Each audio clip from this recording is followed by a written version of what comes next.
1956, I wrote and recorded something we called The Strangest Secret. Without advertising or fanfare of any kind, it outsold all other non-musical, non-entertainment type recordings. It's been heard by millions and millions of people throughout the free world, and in the process created a brand new industry. Learning through listening.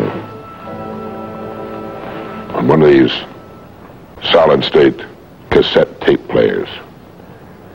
This player has revolutionized the learning process.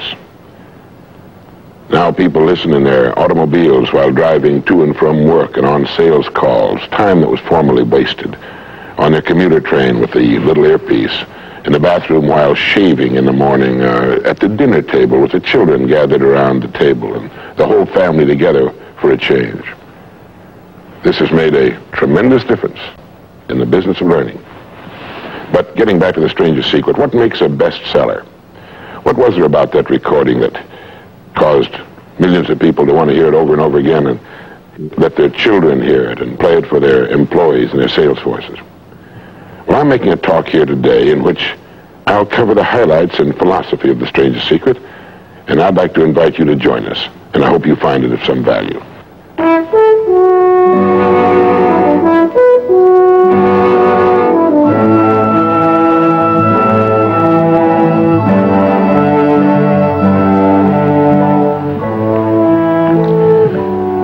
Tell you the most interesting story in the world. Why a person becomes the person he becomes. Why a little boy or a little girl grows up to be the kind of person he or she becomes. Now, the estimates by the experts in this field are that most of us are using somewhere around 5% of our real potential.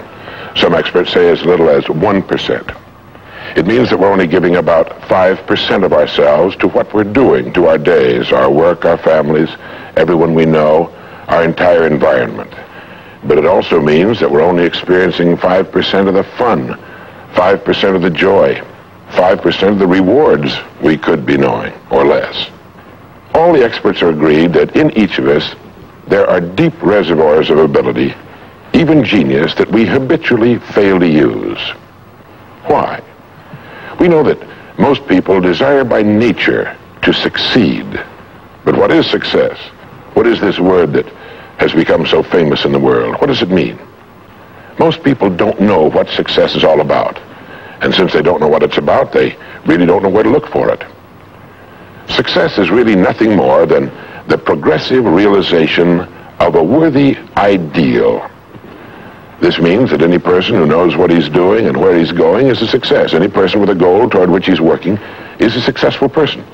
This means that the boy in high school who's working toward a diploma, or the boy in college toward a degree, is just as successful as any human being on earth, because he knows what he's doing, why he's getting up in the morning, and where he's going. But conversely, if a person doesn't know what he's working toward, what it is he wants, doesn't have a goal toward which he's working, then he must, at least by this definition, be called unsuccessful. Why isn't then, with this simple definition, why isn't everyone successful? Should be easy. Yet surveys indicate that 19 out of 20, 95% at least, are not. In fact, a survey one time asked thousands of working men why they got up in the morning and went to work, and 19 out of 20 didn't know. 19 out of 20 working people didn't have the foggiest notion of why they got up in the morning and went to work. Under closer questioning, they said, well, everybody works. Well, that would be a good reason to quit. In fact, here's a little rule of thumb you might want to remember. Whatever the great majority is doing under any given circumstance, if you do exactly the opposite, you'll probably never make another mistake as long as you live. Just something to keep in the back of your mind. The problem with most people is that they're playing the world's most unrewarding game. And the name of the game is follow the follower. There's a story about a small town in which there was a jewelry store, and like all jewelry stores, or most jewelry stores at least, he had a big clock in his window. And every morning for years he'd noticed a working man stop, adjust his pocket watch to the same time as the clock in the window. He'd been doing this for many years, and one morning the jeweler was out in front sweeping a sidewalk, and so he asked the man, he said, tell me, why do you adjust your watch to my big clock every morning? I've noticed you're doing that for years. The man said, well, I'm the foreman down at the big plant. He said, I want to make sure my watch is correct because I blow the quitting whistle every night at 5 o'clock. The jeweler looked at him rather strangely for a minute. He said, well, that's funny. He said, I've been setting that big clock in the window by that quitting whistle all these years. A very logical thing, but they could have been off 6 months. It was a case of a person just going along with what he thought to be correct without checking his references. So I want to suggest that from now on out, at least we do that we check our references and ask ourselves, are the people I'm following going where I want to go?